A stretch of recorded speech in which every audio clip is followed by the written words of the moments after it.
সর্দার। আমি আজকে কিছু মডেল নিয়ে বলবো যে ওপোর এ সিরিজের মডেল। ওপোর এ সিরিজের মডেল মানে নর্মাল রেঞ্জের মধ্যে খুব ভালো কোয়ালিটির ফোন পাবেন। আজকে আমি কিছু মডেল নিয়ে বলছি। ওপো A6 Pro, A6 Proতে আছে, এই ফোনটাতে আছে 7000 mAh এর ব্যাটারি পাবেন, 80 ওয়াটের সুপারবুক চার্জার। A6 Proতে এই এ সিরিজের মধ্যে লং ব্যাটারি বা বিগ ব্যাটারি বা ভালো ফোন পাবেন A6 Pro।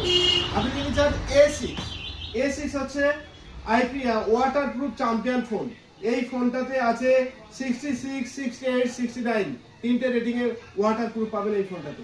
আবার আছে 3900 mAh এর vapour cooling chamber, DC cooling chamber. আবার যদি বলেন কম বাজেটের মধ্যে নেবো, ওপো A6X, একদম আইফোন ডিজাইনের ফোন আর খুব সুন্দর কোয়ালিটির ফোন। এটা আপনার একদম লো রেঞ্জের মধ্যে হয়ে যাবে। এটা ডিসপ্লেটা একদম খুব ভালো ডিসপ্লে, 1100 নিট 1150 নিট পর্যন্ত ব্রাইটনেস পাবে এই ডিসপ্লেটাতে। আর এতে 45 ওয়াটের চার্জার আছে, 6500 mAh এর ব্যাটারি পাবে। খুব ভালো কোয়ালিটির ফোন, প্রিমিয়াম কোয়ালিটি, দেখতেও খুব ভালো। Thank you.